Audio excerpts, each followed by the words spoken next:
A very good morning, students. Welcome to Gardenia Public School online class. Myself, Vabo sir, and I am your science teacher. And class, this is your science period. Now, class, this video is only for the science students for the class 7th, and the chapter number is 8, and this is your lecture number 4.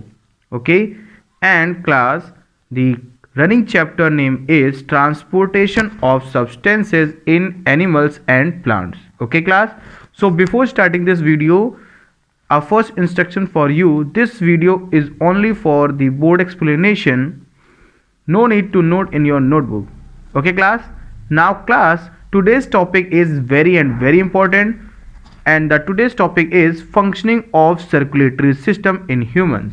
Okay, now I'm going to show you the how the functions of circulatory system in humans happen. Okay,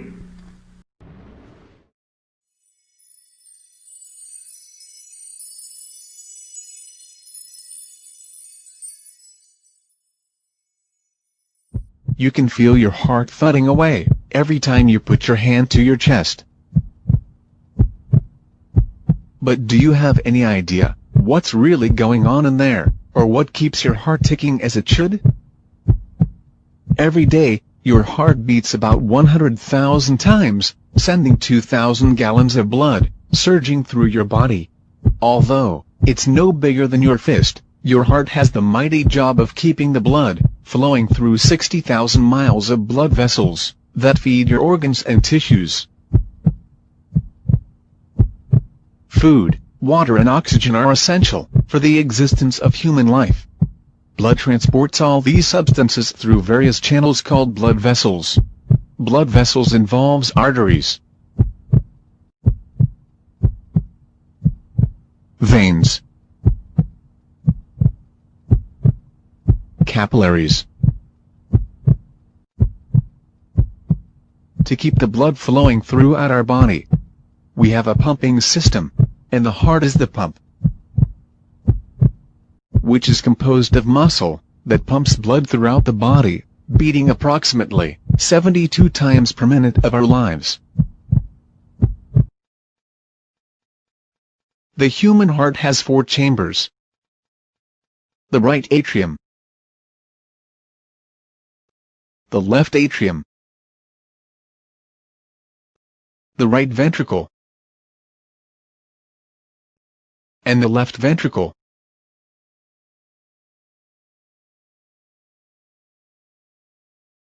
There are 4 valves in the heart. These valves are tricuspid valve, mitral valve, aortic valve, pulmonic valve. These valves are one-way valves. Now, you have seen the structure of the heart. Let us find out how it works. The blood becomes oxygen-rich by absorbing oxygen in the lungs. The function of the heart starts when oxygenated blood is carried from the lungs to the left atrium of the heart by means of the pulmonary veins. The left atrium relaxes, this blood is pumped into the heart. When the left atrium contracts, the left ventricle relaxes simultaneously. The left atrium pushes the blood into the left ventricle through the one-way valve. When the left ventricle contracts, the blood is pumped into the aorta, which carries oxygenated blood to the different parts of the body, except the lungs.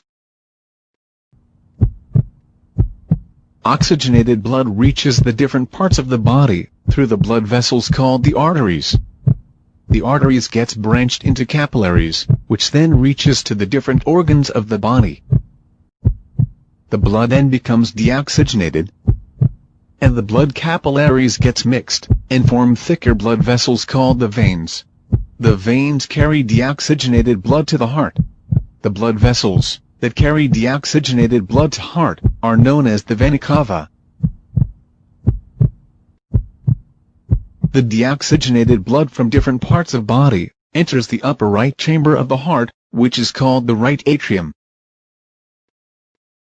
The right atrium gets contracted, allowing the blood to flow into the right ventricle, which contracts with the expansion of the right atrium through the one-way valve. The right ventricle then contracts, pushing the blood into the pulmonary artery. The pulmonary artery carries the deoxygenated blood to the lungs for oxygenation. The lungs oxygenate the blood by exchanging of gases and flows back into the heart through the pulmonary vein, and starts the circulatory cycle all over again.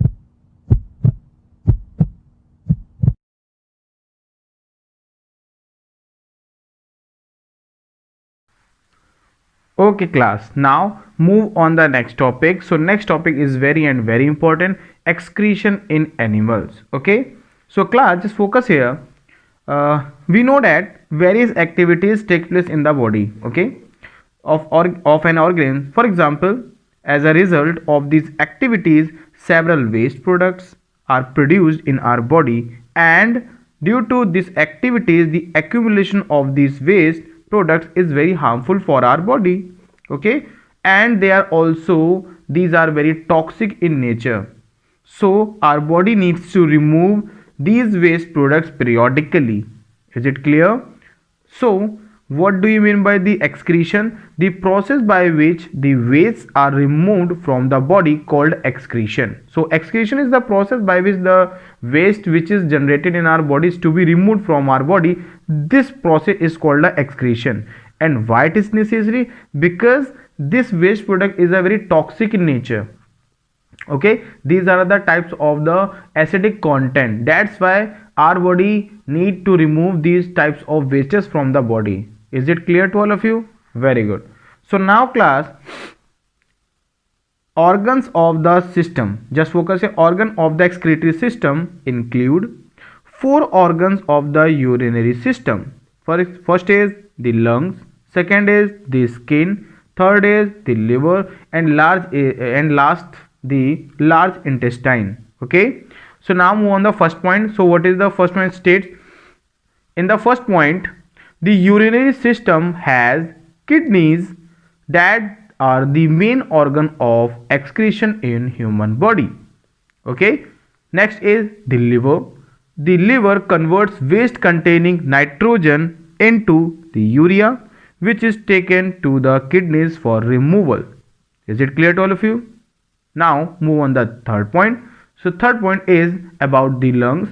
The lungs remove carbon dioxide and water, and the skin removes waste in the form of sweat. Okay, when we are doing some physical activity, so the sweat is released from the skin. So it is also a excretion. It is also a type of excretion from our body. Okay, next is, now move on the next point. So next point is waste of digestion, that is feces, are removed through the large intestine. I hope all these points are clear in your mind. Very good. Okay class, now move on the next topic. So next topic is urinary system in humans. Okay, so in this video we have to learn about the urinary system.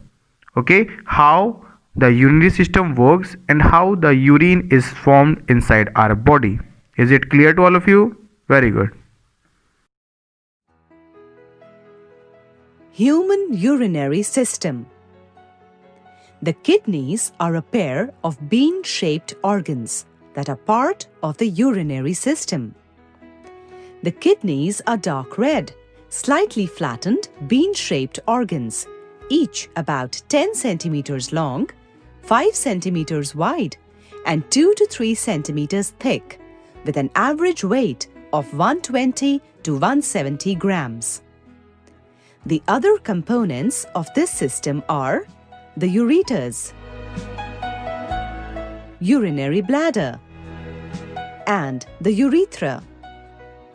One of the main jobs of the kidney is to filter the waste out of the blood. The urinary system regulates the quantity and composition of fluids by removing metabolic wastes from our body. The system helps in retaining proper amounts of water, salts, and nutrients in the body. The kidneys are placed against the back wall of the abdominal cavity, just below the diaphragm, one on either side of the vertebral column. Their position is slightly asymmetrical. The left kidney is placed a little higher than the right. The outer surface of a kidney is convex, and the inner surface is concave. The inner surface has a deep notch. Here you can see the ureter, renal artery, and renal vein entering the kidney through this notch. A fibrous capsule surrounds the kidney. Inside the kidney, there are two zones, the cortex and the medulla. The cortex is a reddish-brown layer of tissue below the capsule, whereas medulla is a form of pale conical-shaped striations. The main function of the kidneys is to remove waste products and excess water from the blood. The kidney does it with the help of tiny filters present in it. These filters are called nephrons. The cortex and medulla together comprise millions of such nephrons, all packed together. The nephron is the structural and functional unit of a kidney. Each nephron consists of a renal corpuscle and a renal tubule.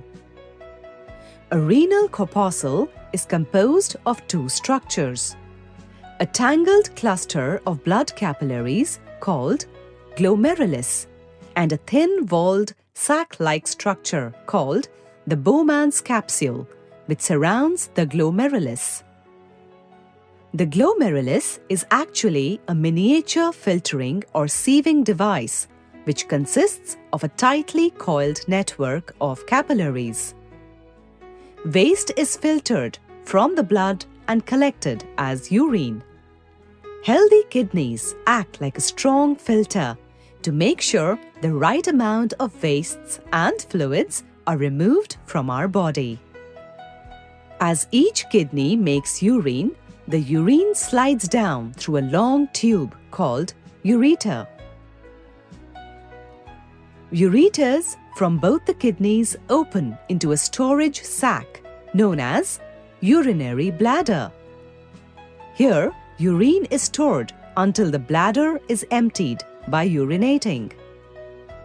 The bladder is connected to another tube-like structure called the urethra for the removal of urine out of the body. Every day, our kidneys process around 200 liters of blood, and around 1 to 2 liters of waste is removed as urine.